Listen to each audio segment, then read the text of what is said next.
Hey there, CPO here, and in this video I'm going to show you exactly what it takes to prep this Excalibur alarm system and remote start to go into my 2015 Jeep Wrangler. I'm going to show you exactly what wires you do need and a whole bunch that you don't, so stay tuned. If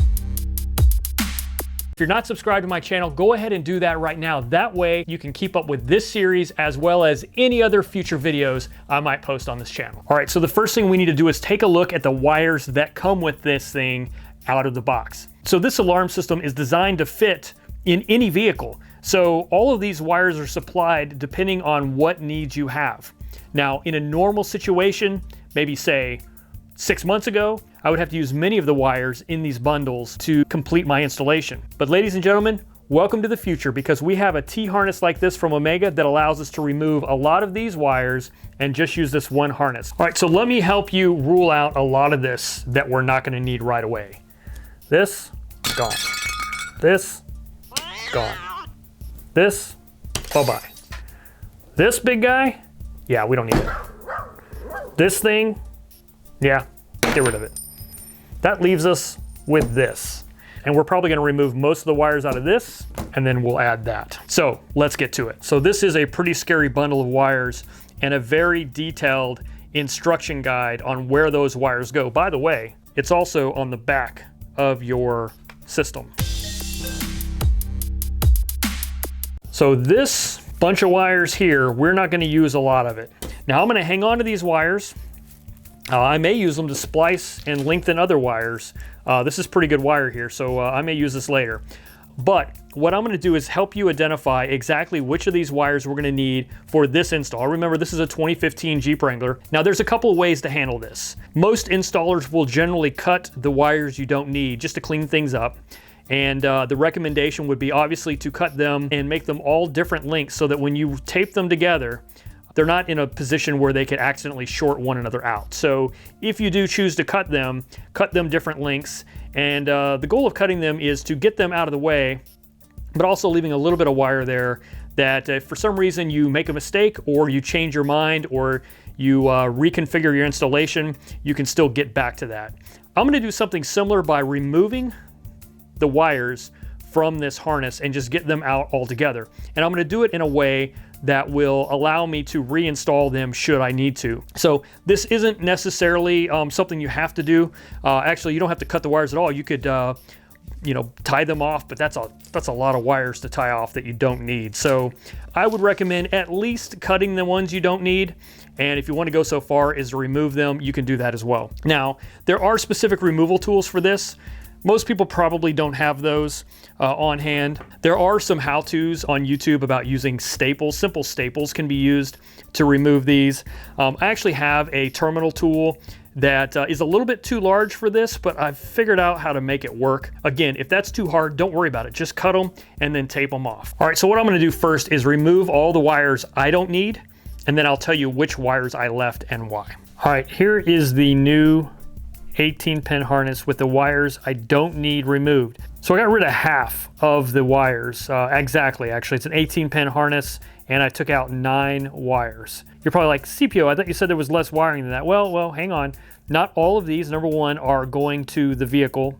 Some of them are going to things like a siren or a hood pin or something like that. The other point to make is that this is for the increased functionality. So the additional wires get me flashing parking lights and a horn honk integration. So first I'll show you the wires that are mandatory, and then I'll show you the other wires, and then I'll give you a good look at the harness to make sure you know where everything is, because it's going to be a lot easier to follow this than it will be to follow this. Required is this ground wire, the black one. The red and brown is mandatory. That goes to the brake circuit, and the brown is going to go to your siren. So basically these 3 wires are required for minimum functionality. So what else do I have in here? Well, the gray one down here is for the hood pin and mercury switch sensors. The white and the green and violet and the red and black are all for the parking light flashing. Unfortunately, a lot of wires to make that happen. And then these last 2, The violet and black and the blue and black are for the horn honk integration. And of course, the inverse of that is there are 9 wires I'm not using in this install, and I'm kind of bummed about this one because, you know, orange is my jam, but unfortunately orange has to go. All right, now that we have the 18-pin harness figured out, we can move to this T-harness. So a lot of the connections we got rid of in those bundles of wire are replaced by simple plug-and-play connections. These two are going to go in line in the ignition harness, plug and play into the Jeep directly, and then these two plugs are going to plug into our alarm system. So because this harness is largely plug and play, I don't really need to do a lot to it, but I am going to get rid of some of these extra wires I'm not going to use for this installation. So I'm cutting these down. I don't need them. I left a little bit just in case, like I said before, if I decide to change configurations or for whatever reason these need to come into play, I can still get to them. And notice here I'm going to make one a little bit shorter than the other one, just so when I tape them together, there's no chance of them ever touching. So I use a 3M or a Scotch, a Super 33, Super 88. This happens to be Super 88. But for all that is good and holy in this world, please do not use cheap electrical tape. Stay away from the dollar store or Harbor Freight tape. Get something good, high quality. It's got a good stretch, stays flexible. Sometimes I find myself buying that Harbor Freight stuff and I question why I do it every time. It doesn't stretch very well, it's hard, and it turns into a gooey mess later on. So do yourself a favor and spend money on good electrical tape. I also like to use scissors to cut the tape, or a sharp knife or a razor, instead of tearing it, because I don't like those ratty stretched ends. And all I'm doing is basically just cleaning this up so that it looks nice. There's no exposed wires.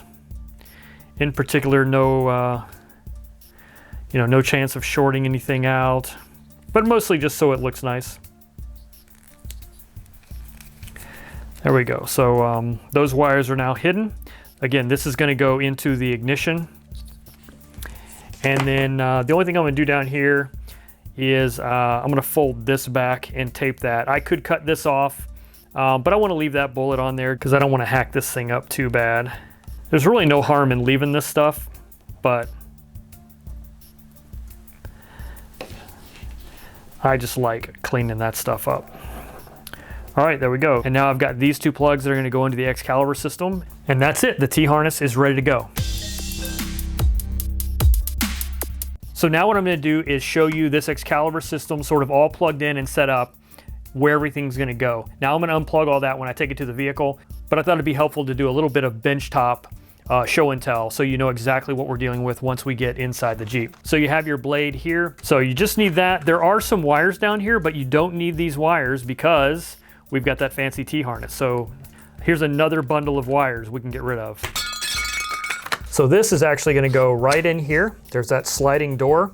It's going to come off, and then this is going to slide right into place. This door won't fit with the blade in there, so this can go in your junk drawer.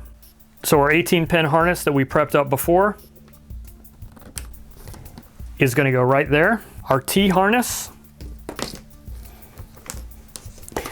is going to plug in one side, and then this is going to plug in on that side. So T-harness, 18-pin harness. All of these we don't need because this blade T-harness combo, so that's pretty awesome. So your system came with this impact sensor. This is going to go into one of the 4-pin analog ports that are right here next to this 18-pin harness. If you're doing like me and adding in an additional proximity sensor, this will go into that second analog 4-pin port. Just like that. Your antenna with your valet and programming switch and your warning, I have an alarm LED, is going to plug in right back here by your T-harness plug. And then the last thing we're going to do is add in our battery backup, which is going to go right here on the side. It comes with this little battery holder, and there's a little metal piece to hold the battery in. I always use high-end batteries for this type of stuff. Kind of like electrical tape, don't skimp on backup batteries. So you're going to slip your battery into this with the terminal side towards the back, I guess. This metal piece literally just clip into place over there, holding that. Now it's a little loose and rattly, so what I'm gonna do is get a piece of foam or something underneath that to take up that extra space so it doesn't rattle. I mean, I drive a Jeep, right? So I'm gonna be bouncing around and I don't want this thing to be making noise. Aha, I found this piece of foam that'll work perfect. You can use anything, a folded up piece of paper or paper towel, doesn't really matter. I'm just gonna cut off a little section of this, and then all I'm gonna do is set it on top.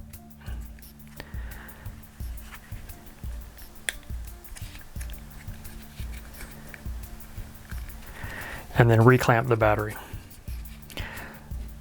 Not super pretty, but guess what? It doesn't rattle, so I'll take that. Now on the side of this Excalibur, there's a little spot here that you can slide this battery assembly onto it, just like that. And it will sort of lock into place. It fits either way. Then you can wrap this around here and attach your wire for the backup battery. Now, as far as the other things we're gonna install, this alarm siren. Remember, this is gonna go to the brown wire, and I'm gonna send this straight to chassis ground wherever I mount the siren. We have our hood pin. That is gonna go to the gray wire on our 18-pin harness, and it even comes with a blade connector for that. Now I am also adding in this, they call it a mercury switch, but it's no longer has mercury in it, but it is a tilt switch. That is gonna go into the same wire that this goes in. I'm basically gonna wire them together. And then this one has a second wire that's gonna have to go to ground. All right, guys, that's it. This is the tabletop prep work. We're basically ready to go take this to the Jeep and start the actual installation.